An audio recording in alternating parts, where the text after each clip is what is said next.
मिळत नाहीत, हॉस्पिटलमध्ये आम्हाला बेडच मिळत नाहीत, मुलांना रोजगार मिळत नाही, ग्रामीण महाराष्ट्रामधली मुलं शहरामध्ये येण्याचा प्रयत्न करतात, मुंबई पुण्यासारख्या ठिकाणी, मुंबई पुण्यामधली मुलं परदेशात जायचा विचार करतात, आमच्या शेतकऱ्यांच्या आत्महत्या थांबत नाहीयेत, अनेक विषय आहेत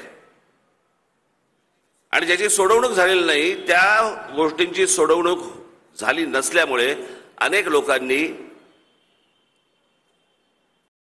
तुमचं लक्ष दुसरीकडे वळवावं किंवा वळावं याच्यासाठी म्हणून काही गोष्टींची सोय केली।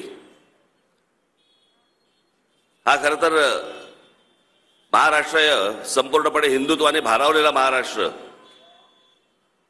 पण या हिंदुत्वाने भारावलेल्या महाराष्ट्राला त्यांचं हिंदुत्व तोडण्याचं काम प्रामुख्याने या महाराष्ट्रामध्ये शरद पवारांनी केलं आणि ते म्हणजे जाती जातीमध्ये भेद निर्माण केले। आज तुमचेही अनेक लोक, तुमचे नातेवाईक, तुमचे मित्रपरिवारातले लोक महाराष्ट्रामध्ये अनेक ठिकाणी राहत असतील, आपण जरूर त्यांना सांगा की यातनं किमान यातनं तरी महाराष्ट्र बाहेर आला पाहिजे।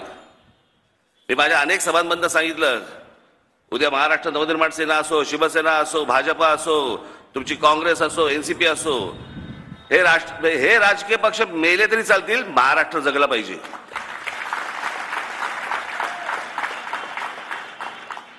आणि ज्या प्रकारचा उत्तर प्रदेश, बिहारमध्ये ज्या प्रकारचं राजकारण चालतं तसं महाराष्ट्राचं होऊ नये। अत्यंत भीषण आणि घाणेरडी परिस्थिती महाराष्ट्रामध्ये आहे। हे राष्ट्रवादी काँग्रेसच्या जन्मानंतर या सगळ्या गोष्टी सुरू झाल्या।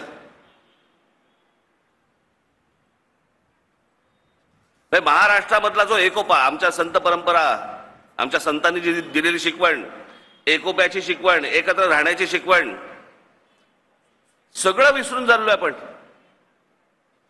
का? यांच्या स्वार्थी राजकारणासाठी।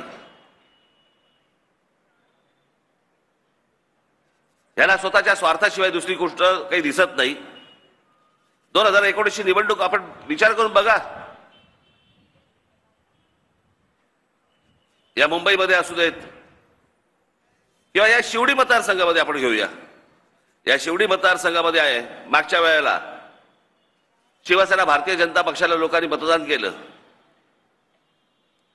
आणि शिवसेना भारतीय जनता पक्षाला मतदान केल्यानंतर निकाल ज्यावेळेला लागले त्यावेळेला शिवसेना उठली आणि ज्यांच्या विरोधात निवडणुका लढवल्या त्यांच्याबरोबर जाऊन बसली फक्त मुख्यमंत्री पदाची गळ्यात माळ घालण्यासाठी। तुम्हाला कोणाला विचारलं होतं? तुम्हाला कोणाला सांगितलं होतं?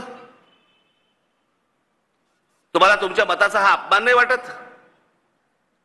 काँग्रेस राष्ट्रवादी नको म्हणून तुम्ही युतीला मतदान केलं आणि त्याच्यानंतर निकालानंतर एक पक्ष त्यातला उठतो आणि ज्यांच्या विरोधात निवडणूक लढवली त्यांच्यावर जाऊन बसतो स्वतःच्या स्वार्थासाठी।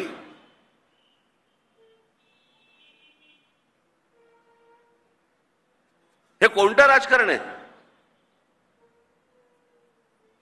मी देशामध्ये आजपर्यंत देशाच्या राजकारणात अशी बघितलीच नाही गोष्ट की ज्यांच्या विरोधात निवडणूक लढवली